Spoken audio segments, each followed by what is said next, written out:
এদিকে চা বাড়িতেছি তো উদ্যানেতে পকেট মারি আমাকে এদিকে পড়ছে, এদিকে পরে আমাকে এনে পরে হাতে পিতে বইয়া আছে।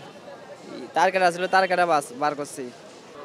মানুষ আসলে অনেকজন, সব দৌড়ে গেছে এদিকে। আমি এখানে কাজ করতেছিলাম, তারপর দুইটা ভাই আসলো, বললো যে দুইটা চা দাও। তারপর আমি ওইখানে চাটা দিতে যাব, হুট করে দেখি কি আমার দোকানের সামনে একটা ঠপ করে একটা শব্দ আসলো। শব্দ হওয়ার লগে লগে আমি মানে আমার মাথা টুথা ঘুরে গেতেছে আর চোখ মুখ জ্বলতেছে। তারপর আমি উঠতে যে তাকাতে যাব, দেখি পুরো ধুমা দিয়ে ভরা। যে কে মারছে আশেপাশে আমি এটা দেখার জন্য ইয়ে করলাম, দেখি কেউ নাই। তারপর ঠাপ করে এই যে আমার দোকানের সামনে আমার সাইডে এখানে আরেকটা ককটেল মারছে, মোট দুইটা ককটেল মারছে আমাদের দোকানের সামনে। একটুর জন্য আমরা দুর্ঘটনা পড়ে গেতাম।